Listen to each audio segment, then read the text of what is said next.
and welcome to Tech presented by KYZEN, where we will explore common cleaning questions and answers. Let's get started. I would like to introduce KYZEN's own Jeff Deering. Thank you, William. Welcome, and thank you for joining me on this Tech to Tech. Our topic today is going to be corrosion on copper components. Simply put, copper corrosion occurs when copper, a known corrosion-resistant metal, reacts with its environment, often resulting in a loss of material or structural integrity. While copper is relatively resistant to corrosion, several factors can accelerate the process. This can lead to various types of corrosion, each with its own characteristics and causes. Throughout today's presentation, we'll take a closer look at those factors and provide tips for mitigating that risk.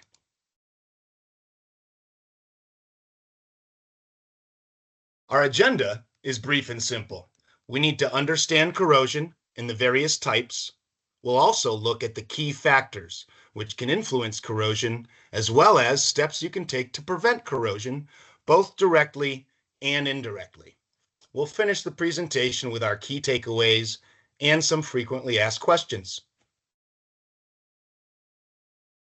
Understanding corrosion. Corrosion, the common enemy around the globe. Simply put, corrosion is the degradation of metal because of electrochemical activity. The phenomena are defined as the act of dissolving, eroding, or eating away gradually. Specifically in metal finishing, this refers to the erosion and wearing away of metal and/or the accumulation of excess oxides. Please keep in mind, corrosion is often used synonymously with rusting. However, rusting almost exclusively is used in the case of iron and its alloys, whereas corrosion can occur in many different types of metals.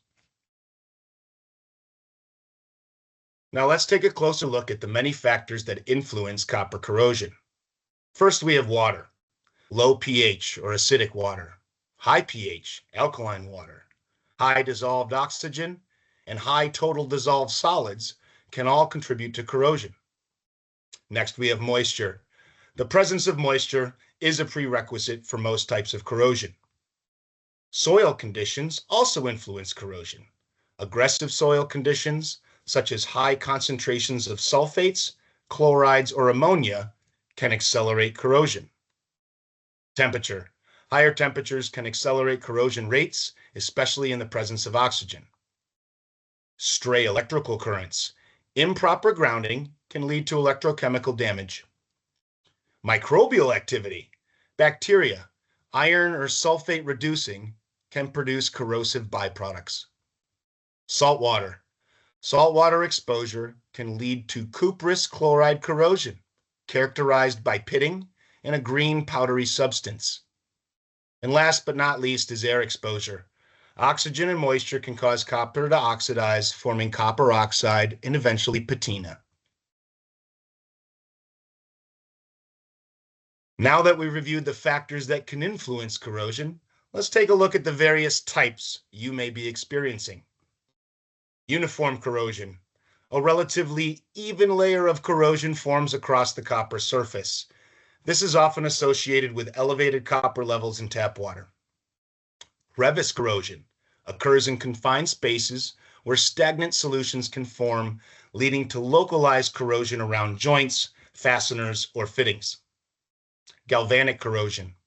When copper is in contact with a dissimilar metal in the presence of an electrolyte, the more reactive metal corrodes, potentially accelerating corrosion in the copper. Erosion corrosion. High water velocity and turbulence can physically wear away the protective layer on copper pipes, leading to corrosion. We also have a few more types. Pitting corrosion. It's a localized corrosion that can lead to the formation of small holes or pits on the copper surface, potentially causing leaks. Intergranular corrosion, that can affect the grain boundaries of the actual metal. And lastly, stress corrosion or cracking, and this is caused simply by tensile stresses. Have you experienced any of these? If so, it's important to understand some steps you can take to prevent this corrosion from happening. Preventing copper corrosion when cleaning your components, some of the primary efforts. First, you want to make sure you completely remove all soils from your parts and/or components. Secondly, you should consider applying a corrosion inhibitor, either during your wash and/or rinse cycle, and you need to make sure you provide proper contact time. Lastly, you want to make sure you package your parts or components properly. Let them cool and dry, and make sure to use desiccant packing materials. Preventing copper corrosion in an indirect or a secondary manner. Always have some sort of water management, adjusting the water pH, reducing dissolved oxygen, and controlling total dissolved solids can help prevent corrosion. Mentioned before, corrosion inhibitors. If you add corrosion inhibitors to the water, it can help protect your copper pipes from corrosion. Cathodic protection. Using a more active metal or a sacrificial anode to protect your copper from corrosion. And regular maintenance. Making sure you inspect and maintain any copper pipes could help you identify and address potential corrosion problems early on. And simply put, the types of corrosion protection that are available today are as follows. You have your 30, 60, and 90-day protection in either an oil film or a dry film. In conclusion, understanding corrosion, the various types, as well as the key factors influencing it, is critical when working with copper components. With that knowledge, you can ensure your process can help prevent corrosion and provide the best protection for your copper components. Corrosion inhibitors for copper are available. Consult with your local KYZEN representative for any application questions or concerns you may have. Now, let's review some frequently asked questions. First, can I apply a CP or corrosion protectant product in a spray application? Yes, you can.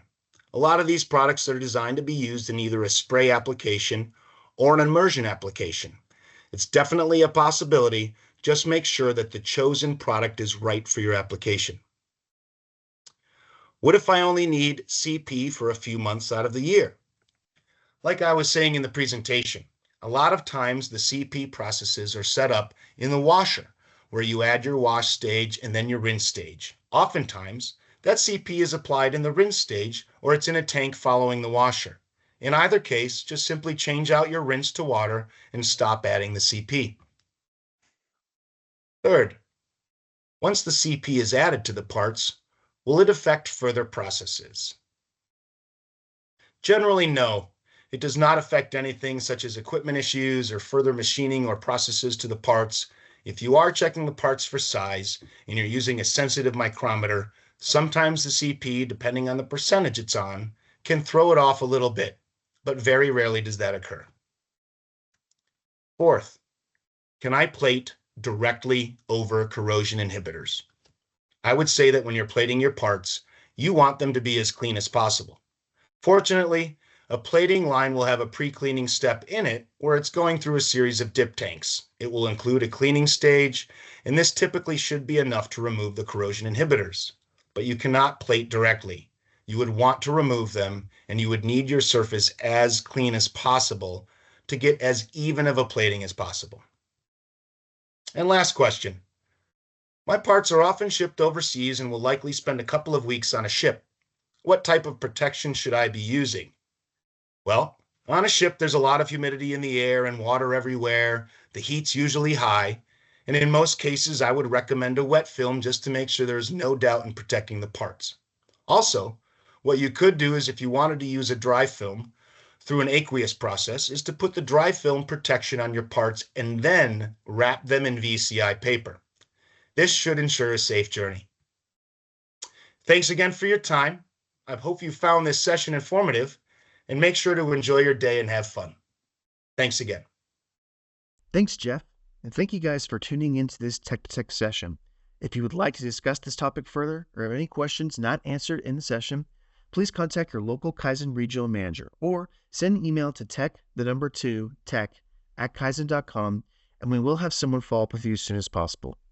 And if you like this video, be sure to follow us on our social media platforms for more expert cleaning content.